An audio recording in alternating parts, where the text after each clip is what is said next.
आमे विद्युत विश्लेषण आमे देखिबा। ठीक अछि।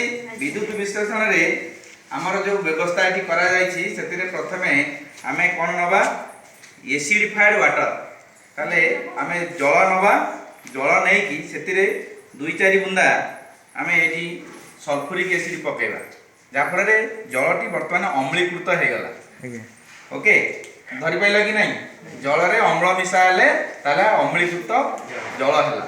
तापरे मु दीटा कार्बन दंड नैछि जोटा कि ग्राफाइट रे तयारी ताको हमें कार्बन दंड कहबा। आउ मो पाखरे गोटे 9 वोल्ट रो बैटरी अछि। ए बैटरी टा को मु प्लस माइनस नै एनोड कैथोड प्रस्तुत करिछि।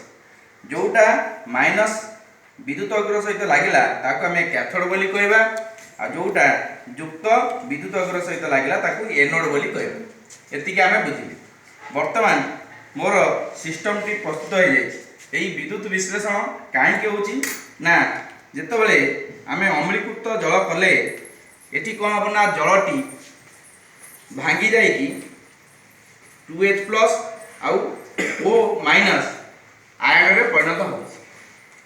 एहा द्वारा जेतबेले विद्युत प्रवाहित होची ताहले प्लस टी माइनस आड़ को गति करिवो आउ माइनस टी प्लस आड़ को गति करिवो।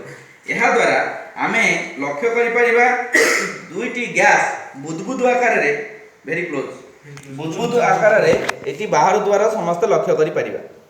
एहा होची विद्युत विश्लेषण। ताले विद्युत रो प्रभाव रे जलर विश्लेषण हेबारु आकु आमे जलर विद्युत विश्लेषण कहबा। यह एक विघटन प्रतिक्रिया अटे। Thank you.